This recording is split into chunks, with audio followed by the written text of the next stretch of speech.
Vous lisez expérimentation animale et vous pensez vivisection.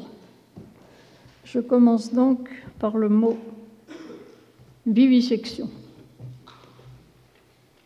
Ça va, vous pouvez lire? J'ai cherché dans les dictionnaires de médecine. Le premier grand dictionnaire de médecine en langue française, le Nisten, ne comporte aucune entrée vivisection.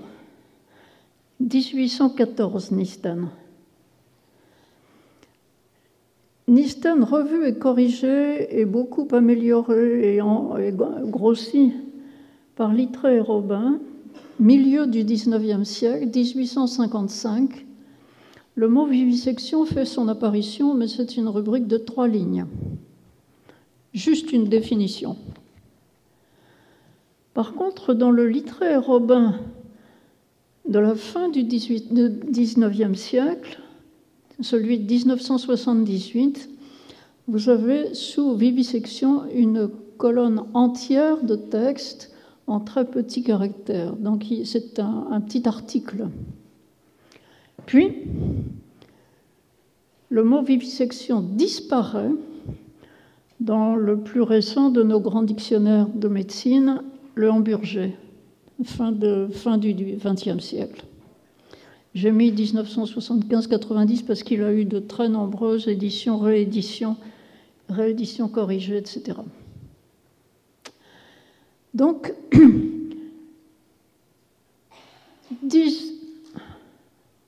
j'ai mis 1978, c'est évidemment 1878, le Littré et Robin de la fin du 19e. Hein, excusez-moi. 1878, c'est la mort de Claude Bernard. C'est l'apogée de la vivisection. Cependant, il faut faire bien attention à ce qu'on entend par là quand il s'agit de Claude Bernard. Dans l'introduction à l'étude de la médecine expérimentale, la seconde partie est entièrement consacrée à l'expérimentation chez les êtres vivants. Et cette seconde partie se divise en 2 chapitres. Le premier consacré à expliquer qu'on peut expérimenter sur les corps vivants comme sur les corps bruts. Et le second, intitulé « Considération expérimentale spéciale aux êtres vivants », est celui où on voit apparaître la vivisection. Dans ce second chapitre de la seconde partie, en effet, on trouve un sous-chapitre intitulé de la vivisection, et plus loin, un autre sous-chapitre de la diversité des animaux soumis à l'expérimentation, etc. On pourrait être tenté d'en conclure implicitement que la vivisection, c'est l'expérimentation sur l'animal vivant, par contraste avec l'animal mort.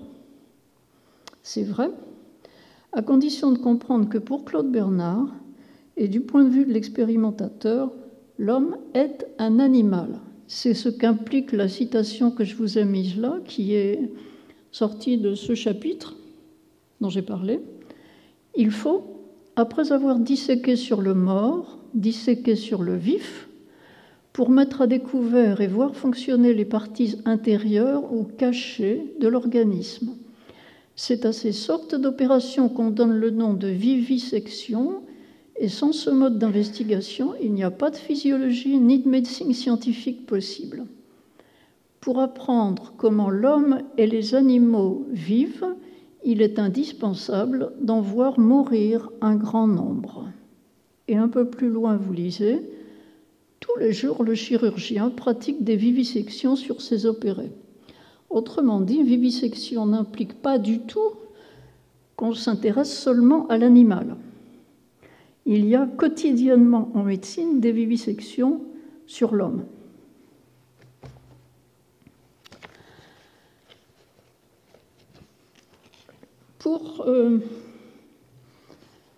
Dans ce même chapitre dont je parlais, Claude Bernard, pour justifier l'expérimentation sur l'animal ou sur l'homme vivant,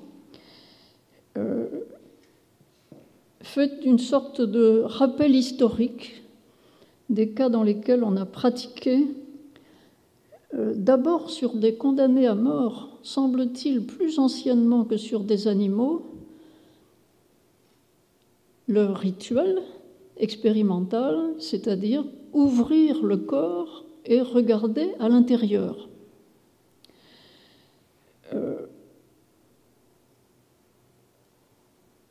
J'ai choisi de faire un tour parmi les textes dans lesquels Claude Bernard commente cette manière d'agir, ouvrir le corps et aller regarder à l'intérieur, avant de m'interroger sur des problèmes plus théoriques. Pourquoi est-ce qu'il y a eu des antivivisectionnistes et comment est-ce que Claude Bernard s'en est débrouillé? Claude Bernard est devenu interne des hôpitaux de Paris, 26e sur 29, il n'était pas très doué. En 1839, il avait 26 ans, il était plus âgé un peu que les autres, il avait fait toutes sortes d'autres choses, et il n'avait pas vraiment envie de devenir médecin, mais il se disait c'est un métier comme un autre. Il y a deux versions non concordantes de la manière, enfin j'en ai trouvé deux, il doit y en avoir d'autres, de la manière dont il est devenu expérimentateur par la volonté de Magendie.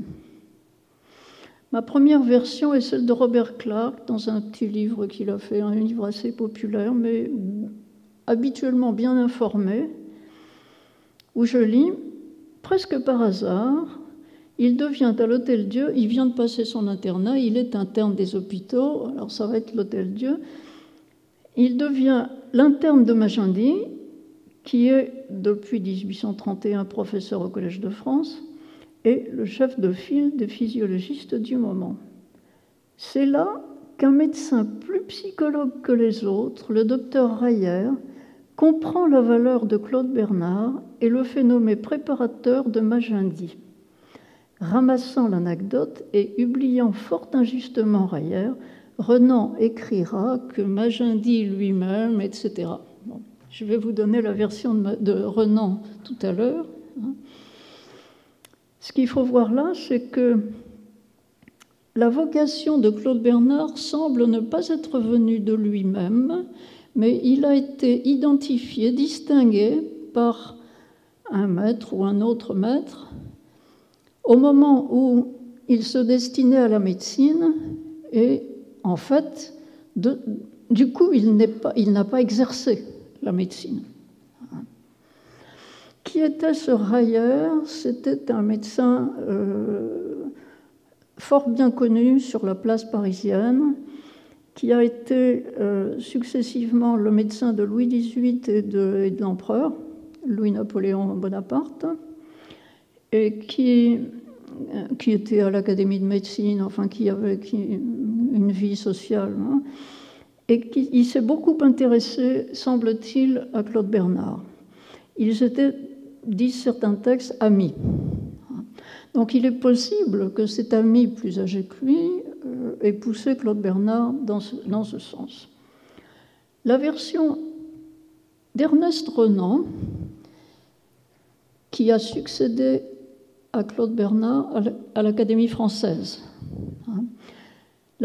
qui était professeur au Collège de France, et qui avait l'habitude, semble-t-il, alors qu'il était professeur au Collège de France et que Claude Bernard opérait dans les laboratoires du collège, on verra ce que c'était, Renan venait au lundi de Claude Bernard, car il n'y avait pas des lundis d'administrateurs à cette époque-là, mais il y avait les lundis de Claude Bernard, où se pressaient un certain nombre de gens distingués, dont des collègues du Collège de France, et donc, dont Renan, qui avait beaucoup de sympathie et qui parle de Claude Bernard avec beaucoup de cœur quand il fait sa leçon inaugurale, sa leçon à l'Académie française.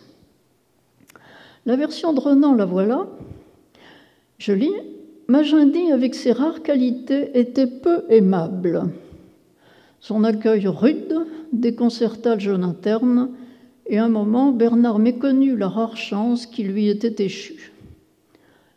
Magendie, lui, n'hésita pas longtemps. Au bout de quelques jours, sachant à peine le nom de son jeune élève, ayant remarqué ses yeux et sa main pendant une dissection, « Dites donc, lui cria-t-il d'un bout de la table à l'autre, je vous prends pour mon préparateur au Collège de France. » Dans cette version-ci, ce serait donc Magendie lui-même qui, ayant observé son élève, s'est dit « Voilà le préparateur qu'il me faut ». Je ne sais pas ce qui est vrai, peut-être savez-vous. De toute façon, ça n'a pas grande importance. Claude Bernard ne s'est pas choisi lui-même expérimentateur. Alors, la citation que j'ai mise en dessous et qui est toujours du discours de Renan à l'Académie française m'a beaucoup surprise au premier abord, car elle commence ceci. Comme le vrai professeur au Collège de France, Magendie, ne préparait pas son cours. Oh là là, un professeur du collège qui ne prépare pas son cours. Ouais, c'est probablement... Renan avait l'expérience, il était professeur au collège. Donc, comme le vrai professeur au Collège de France, Magendie ne préparait pas son cours et donnait à ses élèves le spectacle de ses doutes, de ses perplexités. Oui, il se plaisait, paraît-il, à affirmer « on pourrait voir ça » et crac. Mais non, c'est pas ça qu'on observe. Alors, on va discuter pourquoi s'il n'est pas ça. Non. Claude Bernard était son préparateur, il venait avec lui au cours et il présentait les pièces devant tout le monde aux personnes qui étaient là. Donc, Claude Bernard, je lis de nouveau, Claude Bernard faisait l'expérience de chaque leçon avec sa prodigieuse habileté d'opérateur et à la 3e ou 4e séance, Magendie sortait de la salle en disant du ton bourru qui lui était habituel « Eh bien, tu es plus fort que moi ». Le maître appréciait donc l'élève de toute façon. Comme les relations avec Magendie étaient apparemment difficiles parce que Magendie avait peut-être un caractère sombre, aussi peut-être parce que Claude Bernard était quelqu'un de timide et d'un peu qui se tenait voûté, un peu effacé. Bernard, à un moment où ça n'allait plus avec son maître, il a essayé de s'autonomiser comme expérimentateur. Je lis. Avec son ami, c'est toujours Renan qui raconte, avec son ami le docteur Lassègue, il essaya vers 1845 d'établir un laboratoire de physiologie. Alors faites bien attention, c'est dans le quartier. Cela se passait rue Saint-Jacques, près du Panthéon, avant que des trouées désolantes pour ceux dont elles dérangent les souvenirs eussent fait pénétrer l'air et le jour dans ces sombres ruelles qui n'avaient point changé depuis le XIVe siècle. Il en reste des petits morceaux là-haut. Le laboratoire n'eut pas plus de 5 ou 6 élèves et l'établissement ne fit jamais les frais du hangar qu'il abritait, ni des lapins qu'on y sacrifiait. Tiens, on sacrifie des lapins en plein Paris. Où est-ce qu'ils trouvaient ces lapins? Près de la place du Panthéon. Bien, probablement au marché. Mais Claude Bernard y conçut l'idée de ses expériences sur la corde du tympan, sur le suc gastrique, etc. Cette expérience n'a pas duré, il n'a pas prolongé cette autonomie désastreuse financièrement, et il est retourné au laboratoire du collège lorsque Magendie, devenant plus âgé, venait moins fréquemment au laboratoire. C'est du moins encore ce que raconte Renan. Dans quelles conditions expérimentait-il au collège, dans cette maison où nous sommes? Je lis. C'est un texte très connu, mais il vaut la peine d'être médité. Ces merveilleuses expériences qui frappaient d'admiration l'Europe savante se faisaient dans une sorte de cave humide, malsaine, où notre confrère contracta probablement le germe de la maladie qui l'enleva. D'autres se faisaient à Alfort ou dans les abattoirs. Ces expériences sur des chevaux furieux, sur des êtres imprégnés de tous les virus, étaient quelquefois effroyables. Le docteur Reyer, de nouveau lui, venait de découvrir que la plus terrible maladie du cheval se transmet à l'homme qui le soigne. Bernard voulut étudier la nature de ce mal hideux. Dans une convulsion suprême, le cheval lui déchire le dessus de la main, la couvre de sa bave. « Lavez-vous vite » lui dit Reyer, qui était à côté de lui. « Non, ne vous lavez pas » lui dit Magendie, vous hâteriez l'absorption du virus. Il y eut une seconde d'hésitation. « Je me lave » dit Bernard, en mettant la main sous la fontaine, c'est plus propre. Donc il a suivi le conseil de Reyer. Et Renan continue, c'était un spectacle frappant de le voir dans son laboratoire, pensif, triste, absorbé, ne se permettant pas une distraction, pas un sourire. Il sentait qu'il faisait œuvre de prêtre, qu'il célébrait une sorte de sacrifice. Ses longs doigts plongés dans les plaies semblaient ceux de l'augure antique, poursuivant dans les entrailles des victimes de mystérieux secrets. Remarquons que ce discours était prononcé devant les confrères de l'Académie française et qu'il était diplomatiquement et politiquement très habile de comparer ce que faisait Claude Bernard à une activité religieuse.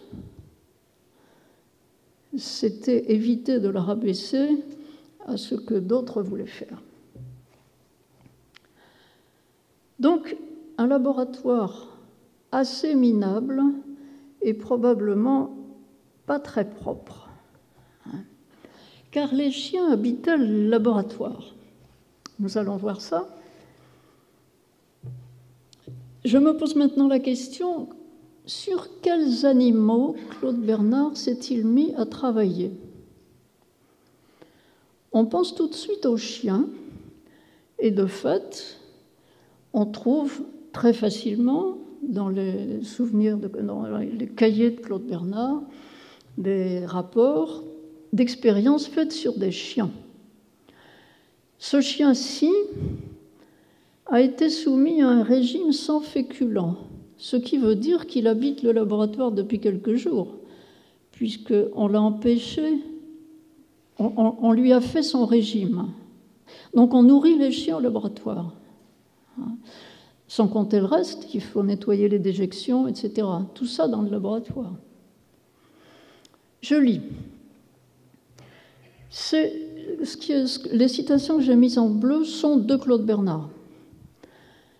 Claude Bernard écrit dans un de ses cahiers, c'est cité par Gremac, « Sur un chien à jeun depuis 6 jours, de tout aliment solide, à jeun depuis 6 jours. » Pour être sûr qu'il est à jeun depuis 6 jours, il faut qu'il soit depuis 6 jours dans le labo.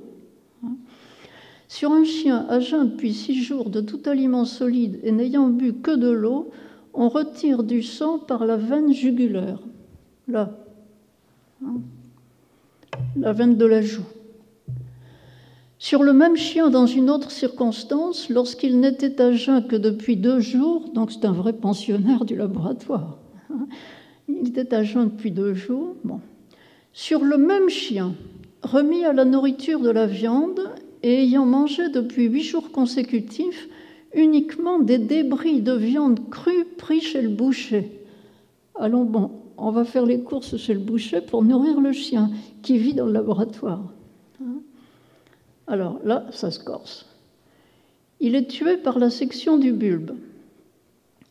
J'ouvris aussitôt le ventre, extraction des sangs, on a retiré à part, 1, du sang de la veine porte à son entrée dans le foie, 2, du sang du cœur dans les ventricules droit et gauche, du sang provenant de la plaie faite à la nuque pour couper le bulbe, etc. Oh, on tue le chien, c'est très rapide, et on se précipite pour l'ouvrir et prélever du sang. On cherche du sucre dans ces expériences-là.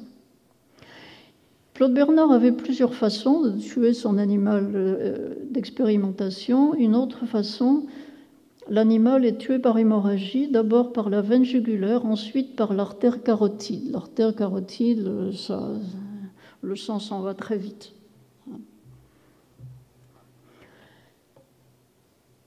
Ne tombez pas dans les pommes, ça continue. Sur un autre chien,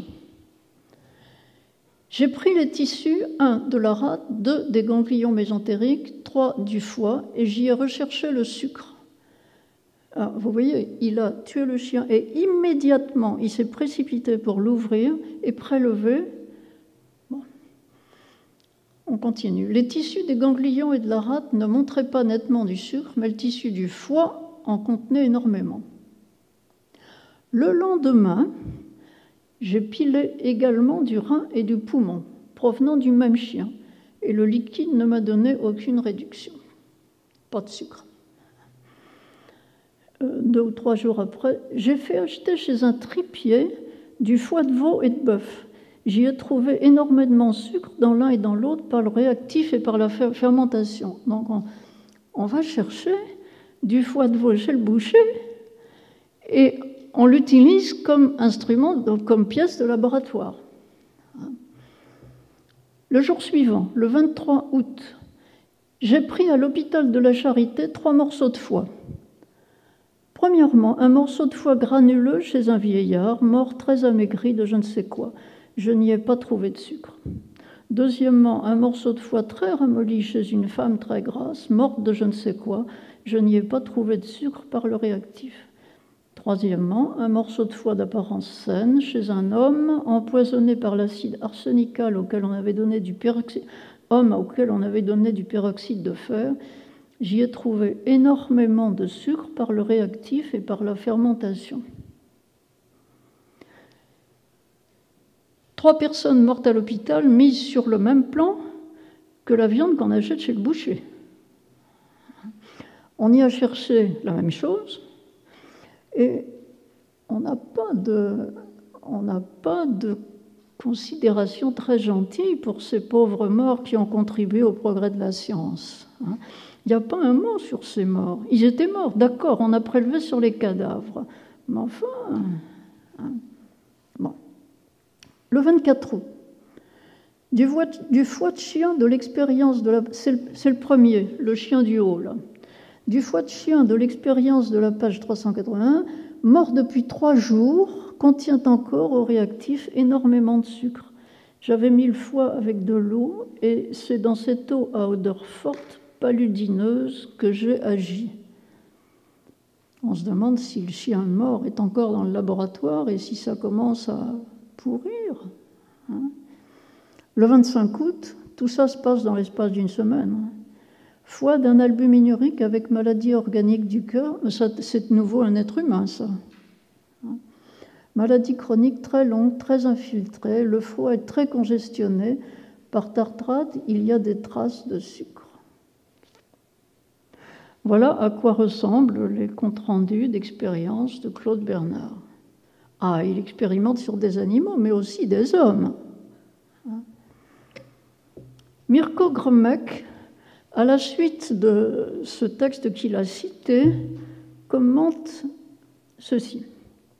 Ce même jour, le 25 août 1848, Bernard démontre la présence de sucre dans le foie de la grenouille, du lapin, du chapon et de 2 fœtus de veau tués à l'abattoir de Popincourt. En revanche, il ne réussit pas à trouver de sucre dans le foie de la raie et du lézard. Où est-ce qu'il a trouvé tous ces animaux alors qu'il était censé être dans son laboratoire au Collège de France? Il a couru à Popincourt, d'accord, ça s'est mis, mais ce n'est pas à Popincourt qu'il a trouvé, dans la Seine peut-être, et sa grenouille, ses lapins, ce chapon, au marché, on ne sait pas.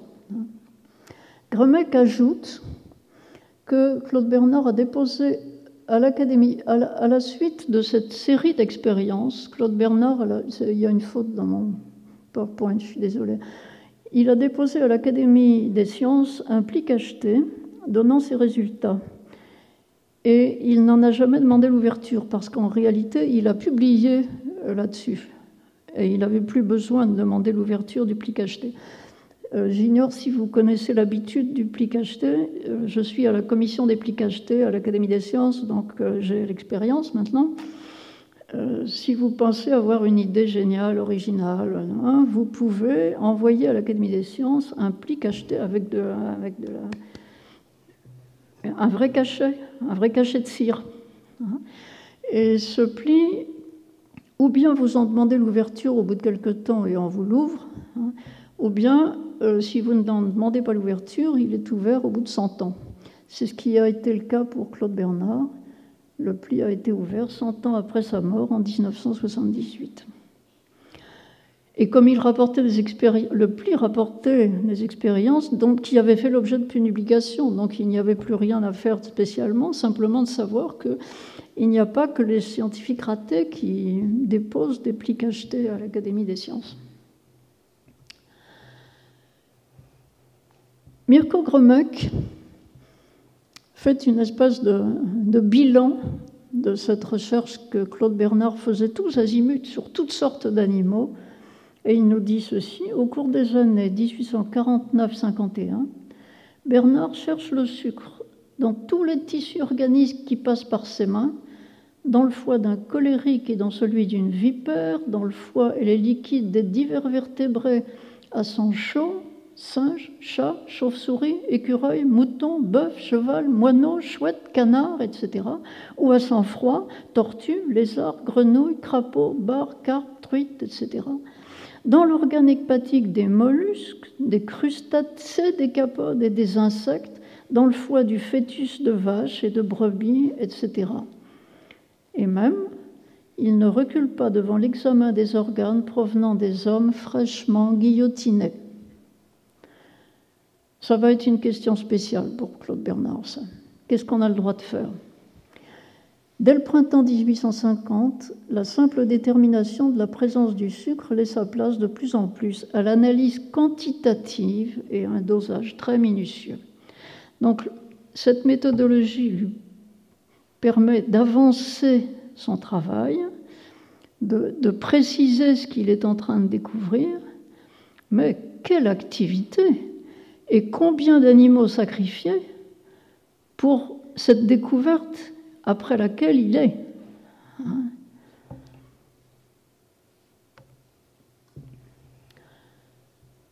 Non seulement les animaux, mais aussi des plantes. À la fin de sa vie, quand il fait des cours au muséum, Claude Bernard s'interroge sur ce qu'il y a de commun entre la physiologie des animaux et la physiologie des plantes. Et j'ai pris des tout petits textes qui sont issus des leçons sur les phénomènes de la vie communs aux animaux et aux végétaux, un livre tardif qui a été publié au moment de sa mort. Et alors, il nous lit la première constatation. J'ai répété cette expérience sur un certain nombre de graines, sur le chou, la rave, le lin, l'orge, et toujours avec les mêmes résultats. Seulement, la lenteur de la germination est souvent un inconvénient. C'est pourquoi je choisis pour les expériences de cours, donc il continue à présenter des expériences pendant ces cours, avec vraiment devant les yeux des gens qui suivent le cours, ici, des graines. J'ai choisi pour les expériences de cours les graines de cresson aliénois, qui sont de tous les plus convenables à cause de leur rapide germination. Dans ces cas-là, il est en train d'expérimenter sur les effets du chloroforme sur les animaux et les plantes, donc sur l'anesthésie. Chez les plantes, il appelle ça l'anesthésie germinative, c'est-à-dire la graine soumise au chloroforme ne germe pas quand elle est sous l'influence du chloroforme. Et Bernard cherche à comparer la respiration chez l'animal et chez la plante. Et pour comparer, il met une plante sous une cloche et un animal sous l'autre cloche et constate le chou et le rat respirent de même. J'adore cette phrase. Comparer un chou et un rat. Il ajoute qu'il a fait assez peu d'expériences sur l'anesthésie des animaux inférieurs, mais il a tout de même mis en évidence que le chloroforme tue rapidement les infusoires et non pas les anguillules du blé niellé, c'est-à-dire des parasites du blé. Voilà toute l'extension des êtres sur lesquels Claude Bernard expérimente. On se demande s'il était complètement inconscient ou cruel ou sadique. Eh bien, pas du tout. On a là-dessus le témoignage de la fille de ses amis Raffalovitch, Sophie O'Brien, qui nous raconte ceci, entre autres. Elle a témoigné après la mort de Claude Bernard. À l'époque dont elle parle, elle avait à peu près 10 ans.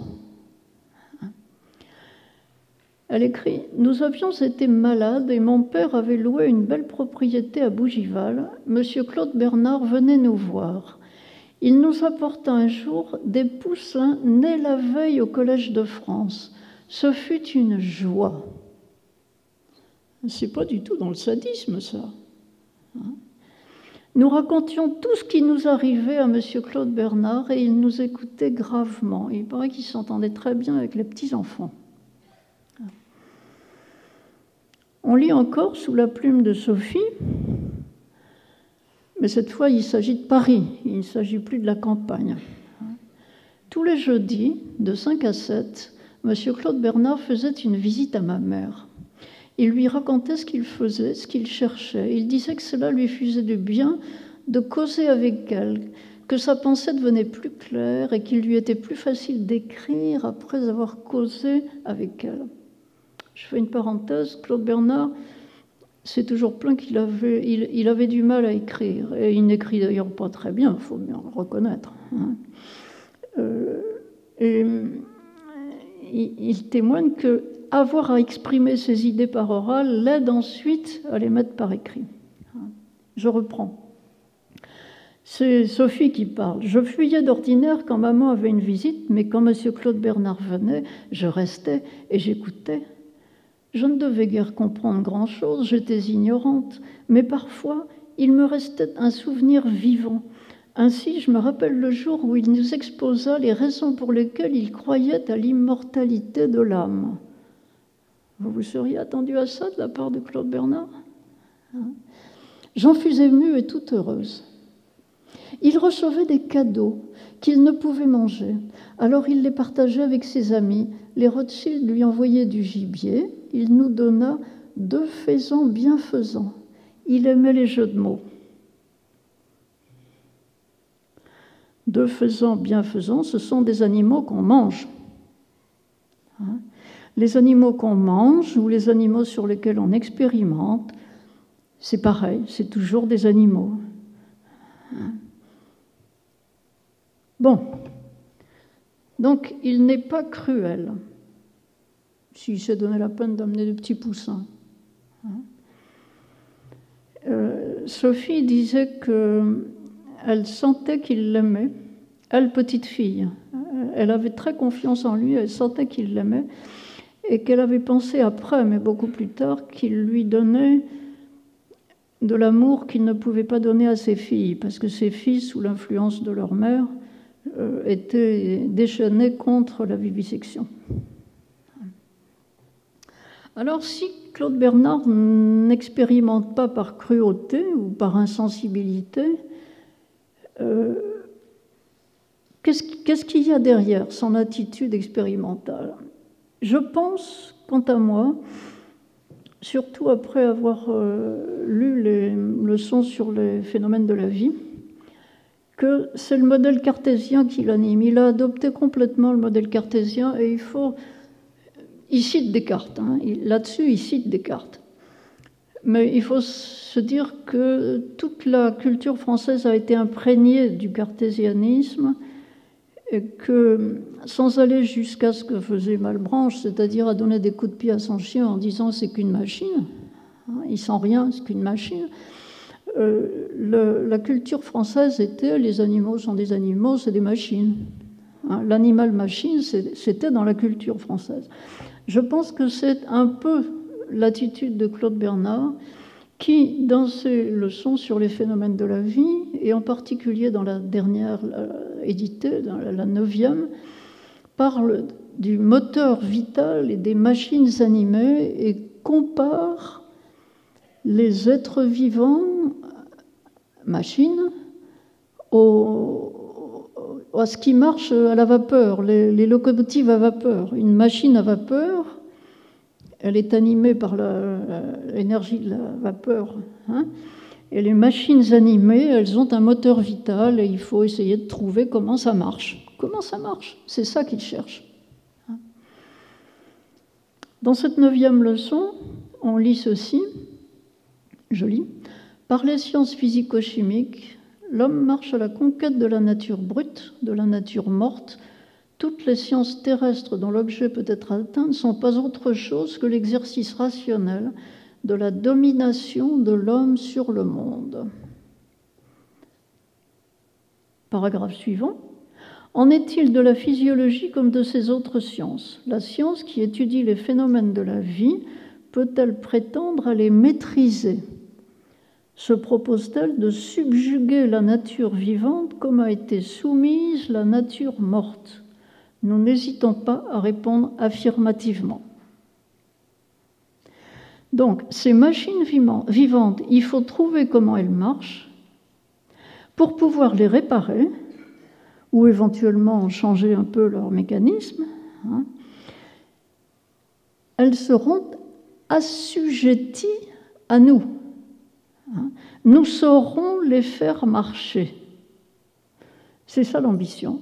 Elle est parfaitement cartésienne. C'est la 6e partie du discours de la méthode, ça, de Descartes, qui est citée dans ce texte par Claude Bernard. Et Claude Bernard conclut cette leçon en disant « En résumé, le déterminisme reste le grand principe de la science physiologique. Il n'y a pas sous ce rapport de différence entre les sciences des corps bruts et les sciences des corps vivants. » Alignement complet sur les sciences des corps bruts.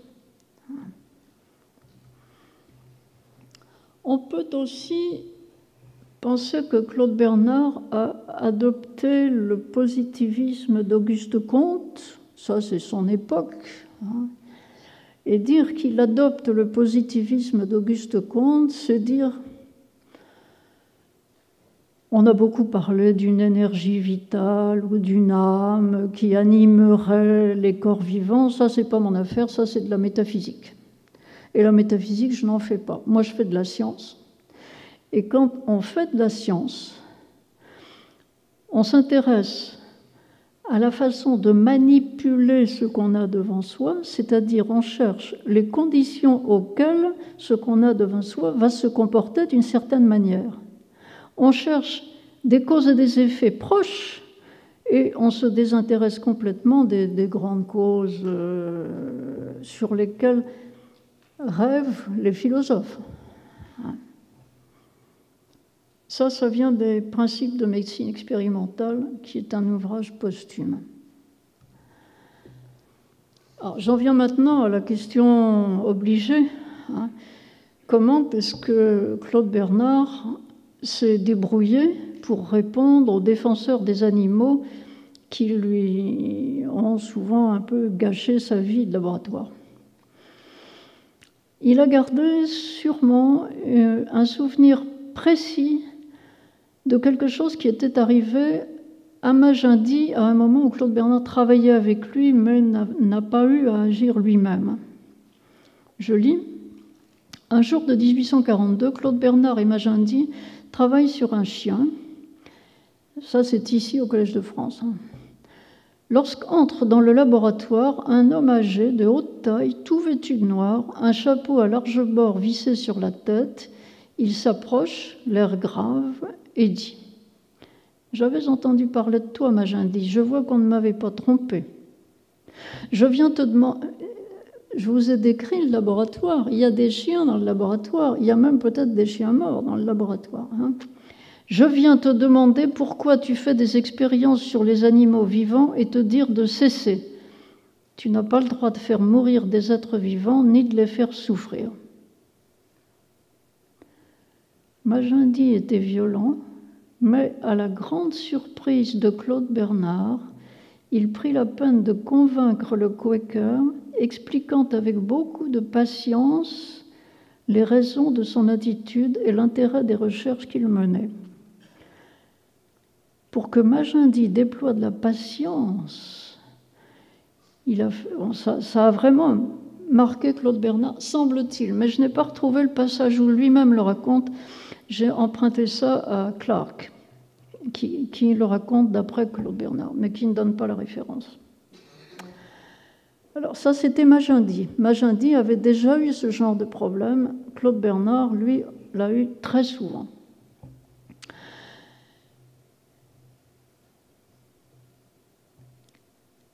Je commence par vous lire ce petit passage qui est issu des principes, c'est-à-dire de l'ouvrage posthume, qui donnait le plan de son grand ouvrage, qui n'a jamais été vraiment rédigé, et dont l'introduction était l'introduction. Magendie a lutté contre ces difficultés, et moi-même j'ai éprouvé de grandes difficultés. Quand j'ai voulu commencer des cours de physiologie, j'étais expulsée de tous les quartiers où je me plaçais, bien que ce fût dans le quartier de l'école de médecine. Je pus cependant tenir plus longtemps qu'un autre, parce que je m'étais acquis la protection du commissaire de police du quartier par une circonstance assez singulière. La circonstance, je vais vous la résumer en 2 mots, mais vous pouvez retrouver ça au chapitre 15 des Principes. Claude Bernard avait commencé une expérience sur un chien. Il lui avait planté dans l'estomac, par le ventre, il avait fait un trou dans le ventre, et il avait planté dans l'estomac une canule d'argent. Et puis le chien se baladait dans le laboratoire. Et puis ils ont fermé le laboratoire le soir ou je ne sais quoi, et puis quand Claude Bernard est revenu le lendemain, le chien s'était échappé. Réaction de Claude Bernard, « Oh, ma canule !» La canule était plus précieuse que le chien, semble-t-il, au premier abord. Le chien s'était échappé. Bon, une canule perdue. Bon, quelques jours se passent, et voilà que Claude Bernard est convoqué au commissariat. Il se rend au commissariat. Le commissaire lui dit « Monsieur, venez avec moi ». Le commissaire l'emmène dans son logement personnel, qui devait être derrière le commissariat. Il ouvre la porte. Dans la pièce, il y a sa femme et sa fille, et sur leurs genoux, le chien. Claude Bernard, tout content, dit « Ah, ben, je vais récupérer ma canule ». On lui fait une leçon de morale. Les dames pleurent, les dames crient. Claude Bernard prend alors le commissaire à part et essaye de lui expliquer que, en fait, le chien ne va pas mourir de ça, et ça cicatrise. On fait un trou dans le ventre, mais ça cicatrise très bien, il va guérir tout seul. D'autre part, quand on fait des expériences comme ça, c'est utile pour soigner les malades dans les hôpitaux. Enfin, Claude Bernard lui fait tout un discours qui finit par convaincre cet homme, et même ces dames qui étaient venues écouter par derrière. Et Claude Bernard apaise la situation en disant « Oh, mais le petit chien, vous allez encore vous en occuper quelques jours, et puis je reviendrai tous les jours le voir pour qu'on soit sûr qu'il est bien guéri. » Il est revenu tous les jours pendant 8 à 10 jours. Il a parlé avec eux pendant 8 jours, 10 jours. Il leur a expliqué de nouveau ce qu'il fait. Et il a gagné un protecteur dans le quartier, car désormais, quand il y avait des plaintes au commissariat de gens qui disaient « mais c'est affreux dans ce laboratoire, on torture des bêtes », il les calmait et il n'embêtait pas Claude Bernard. Cette protection a duré 1 an et demi, comme je l'ai indiqué là. Et puis, le commissaire a de nouveau convoqué Claude Bernard et lui a dit « Écoutez, cette fois non, je ne peux pas aller plus loin ». Je cite, Il faut que vous quittiez le passage de la cour de Rohan, où votre laboratoire est placé. Jusqu'ici, j'ai résisté à toutes les dénonciations, mais elles se multiplient et elles s'aggravent. Hier, des femmes du quartier sont venues me dire qu'on avait vu des gens qui, le soir, dans l'obscurité, apportaient des enfants dans des sacs. Ah. Le bruit courait qu'ils torturaient aussi des enfants.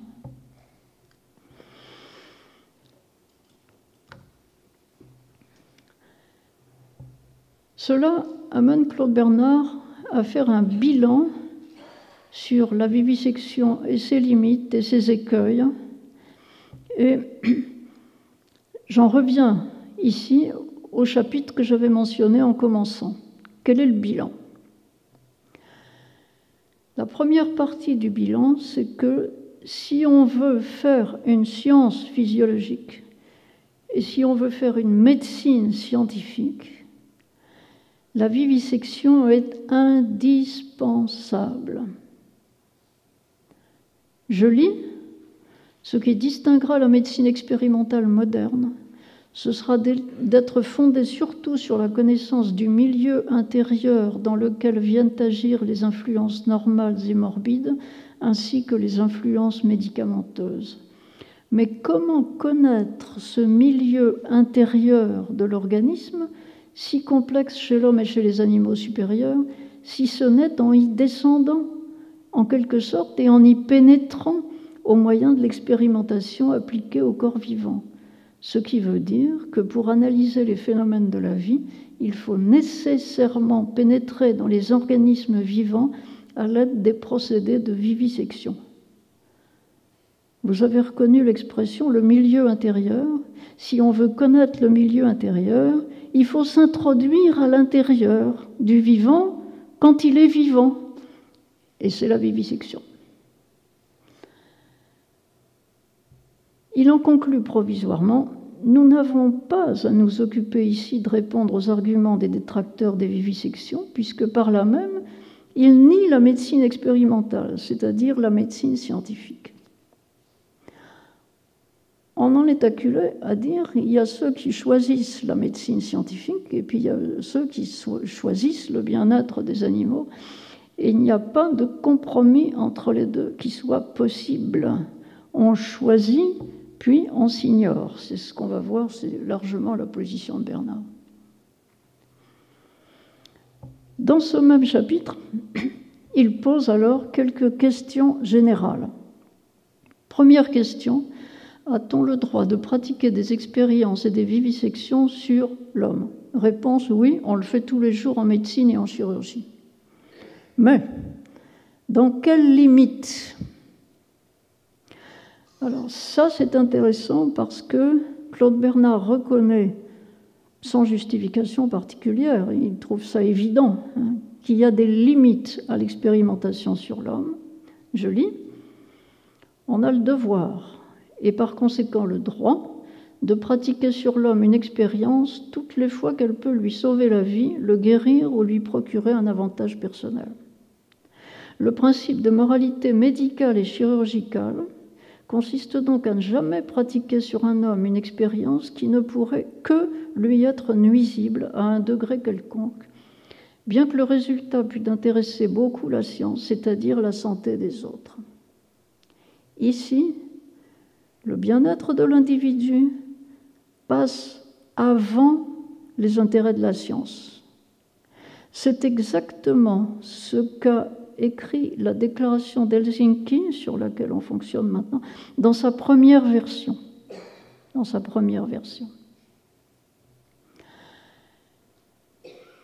Une question complémentaire, et les condamnés à mort. Réponse de Bernard, les idées de la morale moderne réprouvent ces tentatives. Qu'est-ce que ça veut dire ? Ça veut dire que dans l'Antiquité, on a des histoires, des attestations de médecins qui ont ouvert des corps vivants de condamnés à mort avant qu'ils soient mis à mort, qui les ont découpés en morceaux avant qu'ils soient mis à mort. Claude Bernard nous dit ça, au XIXe siècle, c'est fini, on ne l'admet pas. Je partage complètement ces idées, dit-il, c'est plus prudent. Cependant, je considère comme très utile à la science et comme parfaitement permis de faire des recherches sur les propriétés des tissus aussitôt après la décapitation chez les suppliciés. Donc il y a quand même une utilisation du condamné à mort pour la science, mais seulement après sa mort. Juste après. Ça, on ne le dirait plus aujourd'hui, mais de toute façon, nous ne condamnons plus à mort. Deuxième question. A-t-on le droit de faire des expériences et des vivisections sur les animaux? Réponse de Claude Bernard. Quant à moi, je pense qu'on a ce droit d'une manière entière et absolue. Il serait bien étrange, en effet, qu'on reconnût que l'homme a le droit de se servir des animaux pour tous les usages de la vie, pour ses services domestiques, pour son alimentation, et qu'on lui défendit de s'en servir pour s'instruire dans une des sciences les plus utiles à l'humanité. Il n'y a pas à hésiter. La science de la vie ne peut se construire que par des expériences, et on ne peut sauver de la mort des êtres vivants qu'après en avoir sacrifié d'autres. Il faut faire les expériences sur les hommes ou sur les animaux. Or, je trouve que les médecins font déjà trop d'expériences dangereuses sur les hommes avant de les avoir étudiées soigneusement sur les animaux. Je n'admets pas qu'il soit moral d'essayer sur les malades dans les hôpitaux des remèdes plus ou moins dangereux ou actifs sans qu'on les ait préalablement expérimentés sur des chiens, car je prouverai plus loin que tout ce qu'on obtient chez les animaux peut parfaitement être concluant pour l'homme quand on sait bien expérimenter. Donc, s'il est immoral de faire sur un homme une expérience dès qu'elle est dangereuse pour lui, quoique le résultat puisse être utile aux autres, il est essentiellement moral de faire sur un animal des expériences, quoique douloureuses et dangereuses pour lui, dès qu'elles peuvent être utiles pour l'homme. Cette fois, l'homme passe avant l'animal. C'est clair, il n'y a plus à discuter après ça. On voit quand même que les arguments de Claude Bernard ont été très largement repris dans les premiers travaux de bioéthique du milieu du XXe siècle. Troisième question. Après tout cela, faudra-t-il se laisser émouvoir par les cris de sensibilité qu'ont pu pousser les gens du monde? Formule un petit peu méprisante, hein? Réponse. Le physiologiste n'est pas un homme du monde. C'est un savant. C'est un homme qui est saisi et absorbé par une idée scientifique qu'il poursuit. Il n'entend plus les cris des animaux. Il ne voit plus le sang qui coule. Il ne voit que son idée. Et n'aperçoit que des organismes qui lui cachent des problèmes qu'il veut découvrir. De même, le chirurgien. Dites-vous qu'à l'époque de Claude Bernard, beaucoup de chirurgiens opèrent sans anesthésie.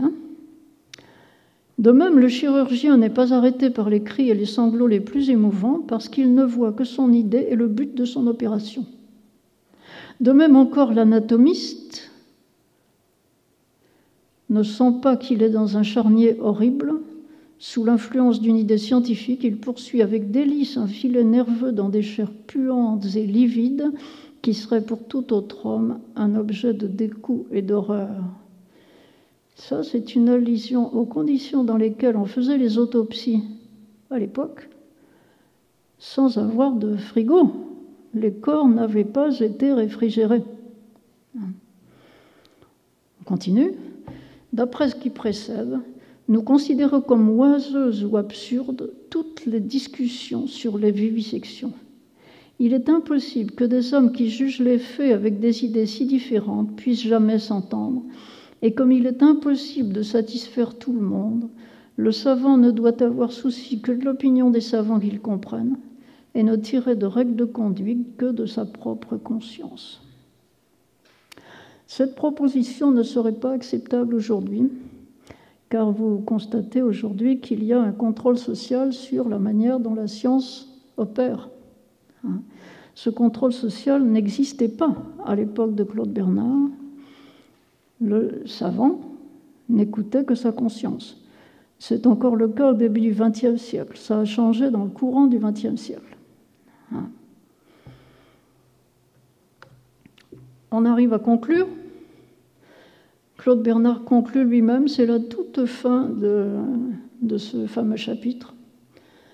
Je conclus que les résultats des expériences faites sur les animaux au point de vue physiologique, pathologique et thérapeutique sont non seulement applicables à la médecine théorique, mais je pense que la médecine pratique ne pourra jamais, sans cette étude comparative sur les animaux, prendre le caractère d'une science.